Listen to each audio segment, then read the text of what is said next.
Você já viveu algo que, mesmo sendo importante, transformador, bonito, foi te afastando da sua essência, daquilo que você realmente é?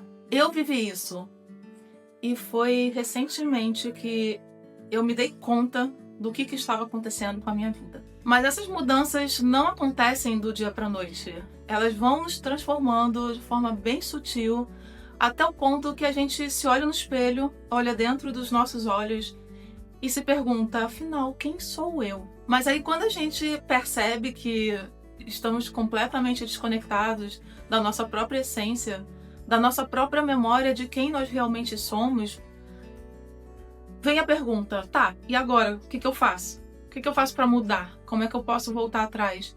Como é que eu posso romper com tudo isso que eu criei para minha vida de forma muito sólida, muito sutil e que levou muito tempo e que está sendo mais um peso sobre os meus ombros do que, de fato, algo leve, encantador e algo que de fato a gente queira manter como nossa identidade. E esse é um daqueles vídeos que você pode deixar ligado, deixa rolando e vai me escutando, porque eu não vou mostrar nada na tela para vocês. É só um bate-papo. Então eu tô aqui porque é YouTube, é um vídeo, mas a intenção desse vídeo é apenas que você me escute. Bem, para quem chegou agora aqui no canal, meu nome é Camille Carvalho e aqui eu compartilho minha busca por uma vida mais verdadeira, mais leve, se desapegando ao longo do tempo daqueles pesos que eu fui colocando sobre as minhas costas, que eu estou carregando, para que eu possa dar passos mais leves a partir de agora. Então, eu trago para vocês aqui assuntos sobre organização, desapego, papelaria. Sim, eu sou a louca da papelaria. Mas hoje eu quero contar para vocês algumas coisas que estão acontecendo na minha vida nesse momento e que nesse ano de 2025 eu consegui virar uma chave e lidar com muitos medos, com muitos anseios, com muitas dúvidas sobre quem eu realmente era. Mas hoje eu quero abrir um pouco sobre o que vem acontecendo internamente comigo. Claro que são muitas camadas, né? Mas eu pretendo compartilhar algumas delas com vocês sobre o que vem acontecendo internamente comigo, principalmente nesse ano de 2025, que eu finalmente consegui virar uma chave aqui dentro da minha mente para mudar alguns tipos de pensamentos que eu tinha sobre mim mesma, sobre minha identidade, sobre quem eu sou, sobre o que eu gosto. Porque em alguns momentos da vida a gente acaba se perguntando quem eu sou, do que eu realmente gosto e tudo isso que eu digo que eu gosto, eu realmente gosto disso? Ou isso faz parte de uma imagem que eu criei, uma explicação que eu criei sobre mim mesma para que eu possa me explicar para os outros? Eu não sei se ficou um pouco confuso, mas vamos bater esse papo aí. Talvez você se identifique e talvez esse vídeo possa ajudar você de alguma forma. Desde que eu me conheço por gente, eu sempre gostei muito de espiritualidade. Sempre tive um encantamento por religiões em geral, não apenas uma. Eu tinha muita vontade de conhecer outros povos, outras culturas, outras formas de crenças. E eu sou assim até hoje. Eu sou apaixonada por religiões, por crenças diferentes, principalmente por culturas diferentes que estão relacionadas a essas crenças. Fazendo uma análise bem mais profunda sobre isso, e também trabalhando academicamente com isso, até mesmo eu já estudei teologia, estudei ciências da religião, né? Eu gosto de ir profundamente nesses assuntos de religiões. O que eu percebo em mim é que me encanta muito como que as pessoas, em determinado momento da história da humanidade, pararam e se perguntaram: de onde eu vim? O que acontecerá depois disso? Eu vejo pessoas indo embora e não sabemos para onde. Esse corpo foi embora. Será que algo permanece? Será que algo também vai embora junto com o corpo? E de acordo com esses grupos, eles foram criando explicações sobre como eles chegaram até ali, se alguém os criou, se tem algo superior a isso, ou se não tem nada. E isso sempre me encantou, como que o ser humano está sempre em busca de respostas que aparentemente nunca teremos. Então explicações são criadas, narrativas são criadas, e pessoas começam a acreditar naquelas narrativas, naquelas histórias. Fenômenos acontecem muitos sem explicação, mas o povo encontra uma explicação para aqueles fenômenos. Veja bem, esse vídeo não é sobre religião, eu não tô aqui para falar sobre religião nenhuma. Inclusive, eu respeito todas as religiões. Como eu já falei, eu sou apaixonada por isso, por esse estudo de religiões. Também não vem falar sobre mim, sobre as minhas escolhas espirituais e ou religiosas. É mais um bate-papo sobre identidade, sobre como a gente se mostra ao mundo e sobre como eu lidei com algumas questões internas que estavam me impedindo de, de respirar livremente e me sentir mais leve. Na adolescência, eu conheci várias vertentes religiosas e eu nem sei direito de onde que vem essa influência toda. Talvez pela mistureba que nós somos aqui no Brasil, com muita diversidade de crenças. E isso eu acho muito incrível. Então, ao longo da minha vida, eu já conheci vários ritos, várias pessoas, vários sacerdotes, monjas. Já li muitos livros sobre diferentes crenças e religiões. E também já me comprometi com alguma delas de forma muito sincera. Isso é importante ressaltar. Sempre foi com muita sinceridade. Porque quando eu começo a me identificar, parece que eu quero devorar aquilo, eu quero mergulhar. Eu não quero só botar o dedinho do pé para experimentar como que é. Eu quero mergulhar de cabeça naquilo. E muita gente me elogia por isso, porque quando eu me jogo em alguma coisa, eu me jogo de cabeça. E muita gente também me critica por isso. Que pra mim, ou é 8 ou é 80. Não existe isso de ser morno. Tem que ser ou quente ou frio. Então, daí vocês já começam a perceber uma questão. O fato de eu ser assim, como eu sou, gera elogios e também geram críticas. Ou seja, você sempre vai ser elogiado e você sempre vai ser criticado. Não importa o que você faça e não importa quem você seja. E eu acho que ao longo de toda a minha vida, o que mais me instigou, espiritualmente falando, foi o Oriente. As religiões orientais, basicamente religiões de origem indiana. Então, eu comecei muito novinha a me identificar muito com o budismo. Então eu lembro que o primeiro livro de budismo que eu li foi de um amigo meu que tinha comprado num sebo, ele havia lido o livro e ele falou: "Quer ler esse livro aqui sobre o Dalai Lama? Eu acho que você vai gostar, porque você gosta dessas coisas místicas, diferentes." Então eu li aquele livro, eu simplesmente devorei aquele livro. E aquilo me tocou tão profundamente que parecia que eu realmente estava vivendo toda aquela história. Eu senti como se eu tivesse, de fato, uma lembrança, como se fosse um reencontro com algo que eu não sabia explicar. Por muitos anos eu pratiquei o budismo, pratiquei de forma bem leiga, mas quando chegou ali em 2008, 2009, 2010, quando eu morava em São Paulo, eu tive a oportunidade de conhecer vários templos budistas. Conheci o Templo Zulai, que incrível aquele lugar. Conheci também templos no bairro da Liberdade, onde eu estudava. E eu comecei a cursar jornalismo ali na FIAM, no bairro da Liberdade. E eu comecei também a praticar sessões de meditação. Às vezes eu saía da aula e ia para a sessão de meditação. Ou eu conseguia chegar um pouquinho mais cedo para pegar a sessão de meditação das 7 da manhã, que eu tinha aula às 8. Então o budismo sempre me trouxe muita serenidade, muito equilíbrio mental, muita paz. Eu também tive a oportunidade de conhecer um amigão meu, o Nando, que fazia doutorado em sânscrito na USP. E ele começou a me ensinar um novo caminho, uma nova vida, algo totalmente diferente que eu já havia visto na vida, com aqueles livros acadêmicos sobre Índia, sobre budismo. Ele me apresentou a biblioteca da USP, aquele setor maravilhoso de sânscrito, que eu não sei se ainda existe. E ali eu vi um novo mundo diante dos meus olhos. Eu pensei, ué, tem pessoas que de fato se debruçam sobre isso academicamente e estudam isso.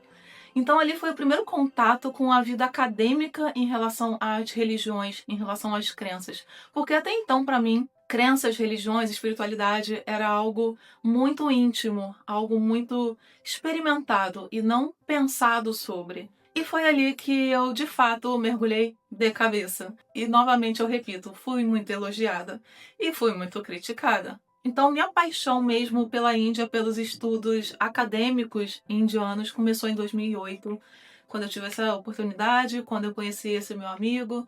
Então uma porta se abriu de muitas possibilidades. E por escolhas, por acaso, não sei explicar, eu que era tão ligada ao budismo, acabei indo para o caminho do hinduísmo. Eu aderi ao Vaishnavismo.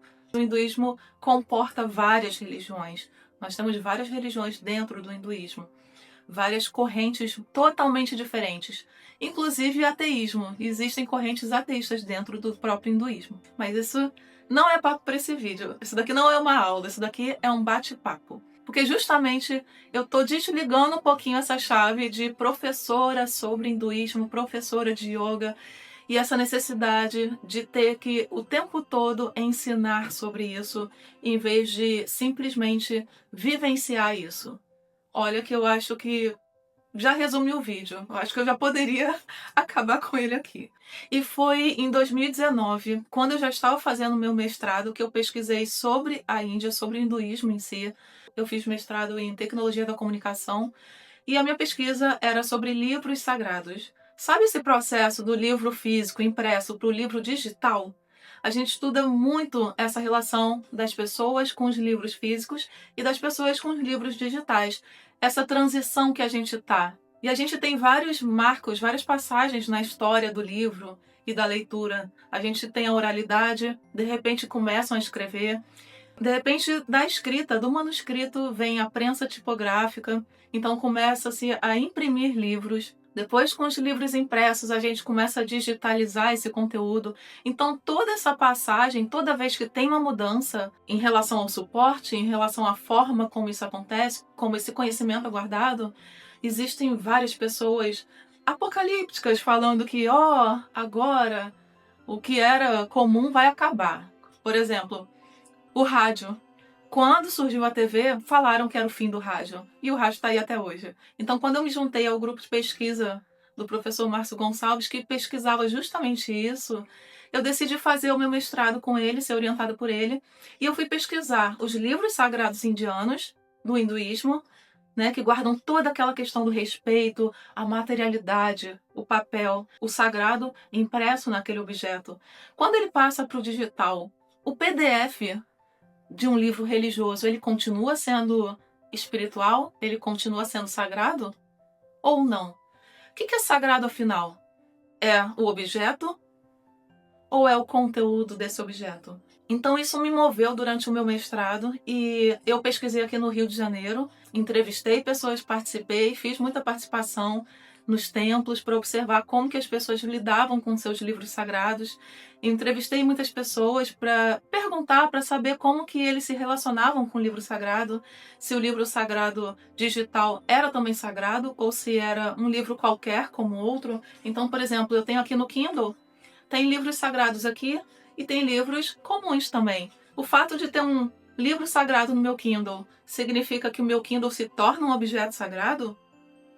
Mas se o sagrado é o conteúdo do livro, então o conteúdo está aqui dentro. Esse objeto deveria ser sagrado também. Meu mestrado foi justamente sobre essa piração. E no fim das contas, cada pessoa vai ter um pensamento diferente sobre isso. Durante o meu mestrado, eu tive a oportunidade de ir para a Índia 2 vezes. E eu pude pesquisar isso lá também. Então, em 2019, em fevereiro, eu embarquei para a Índia, voltei para cá, fiz a minha qualificação, mas a minha mente não saía da Índia. E aí eu comprei a passagem de novo. E no dia 12 de outubro, eu lembro bem que era dia das crianças, e a passagem era mais barata, talvez por ser feriado, não sei. Eu embarquei novamente para a Índia, e dessa vez sozinha, porque na primeira vez eu tinha ido com um amigo meu e encontrei amigos lá que já estavam lá. Mas na segunda vez eu fui com a cara e com a coragem, completamente sozinha. E eu fui muito bem recebida por uma família de brahmanes que me acolheram e me trataram como um membro da família lá. E com eles eu pude vivenciar tudo aquilo que eles viviam e que eu só tinha lido nos livros. E que, claro, aqui nos templos do Brasil a gente tenta simular, mas não tem como simular. A experiência de ir para a Índia, de vivenciar aquele dia a dia, é totalmente diferente de tudo que a gente vê aqui. Existe uma Camille pré-Índia e existe uma Camille pós-Índia. E isso nunca esteve tão claro na minha vida. Ainda mais agora que eu ando refletindo sobre a minha vida inteira e eu cheguei a algumas conclusões que me assustaram de início, mas também me libertaram. E de fato, a Índia me trouxe muitas coisas boas. Eu pude experimentar com meu próprio corpo tudo aquilo que eu gostava, tudo aquilo que eu amava há muitos anos, tudo aquilo que eu sonhava um dia experimentar. Eu aprendi sobre conhecimento, sobre a disciplina, aprendi muito sobre consciência, sobre devoção, sobre entrega e confiança a um ser supremo. Só que aos poucos, muito aos poucos, de forma muito sutil, mas eu acho que eu percebia, tá? Eu acho que a gente sempre percebe. Eu fui deixando partes de mim ao longo desse caminho. Sabe, como se a gente estivesse carregando um pão, só que as migalhas estão caindo no meio do caminho. E a gente pensa, ah, mas são migalhas. O pão está aqui. Só que se o caminho é muito longo, mais migalhas vão ficando. Até que chega um ponto e você percebe que aquele pão está completamente diferente daquele pão original. E cadê as migalhas? Elas ficaram pelo caminho. E uma coisa que eu pensei sobre a minha vida foi: será que eu preciso voltar e caminhando lá para trás novamente para ir catando essas migalhas, catando os meus caquinhos que foram ficando pelo caminho? Ou se eles ficaram pelo caminho, é porque de fato eles não eram mais necessários e eu preciso simplesmente desapegar disso e deixar o passado no passado, deixar o que ficou para trás lá atrás. Logo em seguida que eu defendi o mestrado, eu tinha acabado de voltar da Índia, ainda completamente transformada com tudo aquilo. Tinha sido a segunda vez que eu tinha ido para a Índia. E dessa segunda vez eu mergulhei mais profundamente ainda do que na primeira. E quando eu voltei, eu tive pouquíssimo tempo para concluir a minha dissertação do mestrado. E eu comecei a ter muita ansiedade. Eu comecei a achar que eu não ia dar conta. Até porque minha mente estava lá na Índia ainda. Eu costumava falar que só meu corpo tinha voltado, mas meu coração estava lá ainda. E eu tinha certeza que assim que eu defendesse o meu mestrado, eu ia comprar de novo a passagem, ia voltar para a Índia novamente, como se houvesse um chamado muito forte para eu voltar. Mas aí veio a pandemia, e vocês já sabem tudo que aconteceu na pandemia. Esse momento foi muito difícil para mim, porque era como se minha alma estivesse lá, mas meu corpo aqui. Eu me senti completamente separada, completamente desfragmentada, como se eu estivesse em estilhaços. E eu não sabia exatamente como juntar esses cacos. Eu não sabia exatamente o que fazer com isso tudo. Mas a pandemia passou, eu fui catando meus cacos, tentando me remontar novamente, me recuperar. Eu acho que muita gente passou por essa situação bem complexa. E depois de tudo isso passado na minha vida, eu sempre tinha aquela questão: eu preciso voltar e buscar meus cacos que ficaram no meio do caminho, aquelas migalhas do pão. Será que eu não deveria voltar e recuperá-las? Porque será que eu estou inteira ou será que eu estou ainda com buracos desses cacos que ficaram para trás? E durante esse período, desde Índia até o pós-Índia, pandemia, pós-pandemia, eu fui assumindo alguns papéis. Até mesmo na Índia, eu assumi alguns papéis importantes e esse vídeo não é sobre isso. Eu não quero entrar nessa questão mais profunda, mas por eu ter me envolvido bastante em relação à espiritualidade que eu vivenciei lá, eu tive que conquistar muito a confiança dos sacerdotes, das autoridades na religião, porque além de eu ser mulher, eu não era indiana. Então eu tive que dar o melhor de mim para conseguir conquistar o respeito deles, para que eles confiassem em mim. Alguns papéis muito importantes que eu trouxe aqui para o Brasil. Nisso, eu já era professora de yoga há muitos anos. Então eu já trabalhava como professora de yoga e isso me ajudou muito lá na Índia por conquistar esse respeito e esse carinho da família, dos indianos, dos sacerdotes, que me ajudaram muito nessa jornada e que eu me entreguei por completo lá para que eles pudessem me moldar, para que eu voltasse para o Brasil assumindo determinadas posições relacionadas à tradição. Eu precisava me apresentar de um certo jeito para que eles pudessem me levar a sério. Eu precisava me encaixar. Eu precisava provar que, sim, eu era capaz, que sim, eu tinha interesse e que sim, eu ia fazer o que fosse possível e o impossível para eu aprender com eles, e eu consegui. Só que quando eu voltei, e com a pandemia, isso se tornou um peso muito grande na minha vida. E o ponto de virada foi agora, quando eu finalmente consegui dizer para mim mesma que eu não preciso carregar isso. E soltar isso foi muito libertador. Soltar essa responsabilidade que eu trouxe da Índia. É como se eu tivesse tirado um peso dos meus ombros. É como se eu pudesse, de fato, agora respirar, olhar para mim mesma no espelho, dentro dos meus olhos e falar assim: ainda tem Camille aí? O que sobrou da Camille pré-Índia?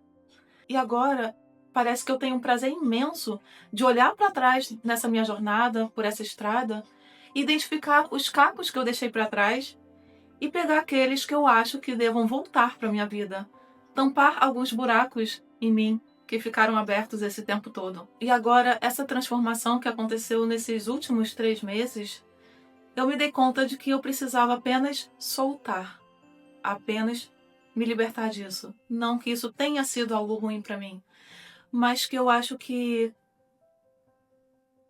as coisas acontecem no seu tempo certo e alguns ciclos precisam se encerrar para outros começarem. Então, eu passei tanto tempo me preocupando que eu não podia errar, eu não podia falhar, eu não podia demonstrar algo que na verdade eu era, mas que eu não podia demonstrar. E esse canal no YouTube, ele tem tudo a ver com isso também. A coragem que eu tive de abrir um canal do YouTube com o meu nome para eu falar sobre o que eu quisesse, para falar sobre canetas, papelaria, para falar sobre ligar a câmera aqui na minha frente e bater um papo com vocês. Vocês não têm ideia de como isso foi libertador para mim. Porque hoje, depois que eu soltei isso, eu olho para trás, poucos meses atrás, e eu ainda me vejo aquela pessoa querendo mostrar que eu não estava errando, que eu estava fazendo certo, ainda que eu não tivesse mais aquela responsabilidade que eu adquiri lá na Índia. Eu já havia me desligado dessa responsabilidade, mas ainda minha mente falava todo dia para mim que eu deveria me mostrar de uma forma para que eu pudesse provar que eu estava fazendo tudo certo, eu estava seguindo aquele caminho e que eu não podia errar. Essa missão que a gente tem quando a gente está envolvido em algo espiritual, religioso, a gente cumpre um papel, mas nós também somos humanos. E cumprir um papel o tempo todo é muito cansativo. Na verdade, é exaustivo. E quando eu decidi soltar, quando eu decidi soltar várias coisas na minha vida, não é só em relação a isso, mas também em relação a muitos padrões, muitas caixinhas, muitos rótulos que eu coloquei a mim mesma, foi tão libertador que hoje eu consigo ligar a câmera, falar com vocês sobre qualquer assunto. Hoje eu consigo mostrar que eu sou a louca da papelaria, que eu tenho muitos cadernos, que eu gosto disso também. Eu consigo mostrar vários lados de uma Camille, ou melhor, de uma pessoa que eu sou, do ser que eu sou. E foi aí que eu comecei a me reencontrar, que eu comecei a entender quem eu sou, embora isso não esteja ainda claro, mas só de eu pensar que eu tô nessa busca pelos meus cacos, pelas migalhas que ficaram no caminho, isso tem sido tão empolgante que hoje parece que eu acordo de manhã e eu tenho vontade de viver, porque cada dia vai ser um encontro comigo mesma. Muitas vezes a gente se prende em uma performance ou até mesmo uma forma da gente se explicar quem nós somos para os outros ou até mesmo para nós mesmos, por conta de uma imagem que a gente precisa criar, que a gente precisa se mostrar de acordo com determinadas situações. Todos nós somos múltiplos. Nós temos várias abordagens na escola, no trabalho, na família, né? Mas existe algo que é a nossa essência. E quando eu tomei essa decisão, ou melhor, quando eu virei essa chave, eu percebi a minha alegria voltando, a minha coragem voltando, a minha vontade de simplesmente ser E o que eu tô vindo hoje falar aqui, gravar sobre isso, é que talvez você esteja passando por uma situação parecida com essa, de ter que mostrar algo, de ter que se impor, de ter um posicionamento diferente e que às vezes o motivo pelo qual isso começou na sua vida talvez já tenha acabado. Talvez você já tenha se desligado desse principal motivo, desse motivo inicial, mas que você continua dessa forma, com isso na sua mente, como se fosse talvez uma prisão. Eu quero que você pense o seguinte: se você ainda sente que está carregando um papel que já não te pertence mais, eu só quero te falar uma coisa: é possível você resgatar quem você sempre foi, voltar para si, sem grandes revoluções externas, sem ter que refletir demais sobre o assunto. Às vezes só com pequenos gestos, um caderno, uma pausa. Isso só depende de uma decisão. Você só precisa tomar essa decisão. Pega um caderno, escreve sobre isso, faz uma pausa, respira. Faça uma reunião consigo mesmo. Faça um corte simbólico. Agradeça por tudo que você viveu, representando aquilo que você representou por tanto tempo. E tome a decisão de não seguir mais um caminho que te afasta de você. Esse vídeo foi só uma conversa, um bate-papo, talvez um desabafo, algo que precisava sair. É uma partilha sincera de quem está tentando viver com mais leveza, tomando decisões que me levam cada vez mais para algo mais sincero comigo mesma, depois de tanta rigidez na minha vida. Muitas pessoas não imaginam, muitas pessoas apenas veem a forma, mas ninguém sabe exatamente o que passa aqui dentro. A gente pode mudar, a gente deve mudar, mesmo que a gente tenha ido tão longe, para tão distante de quem nós realmente somos. Por muitas vezes nós cumprimos um papel por tanto tempo que a gente não se dá conta de que não precisa continuar exercendo. Afinal, quem você realmente é por trás dos papéis que você atua? Muito obrigada por estar aqui, por ter me escutado, e até o próximo vídeo. Tchau!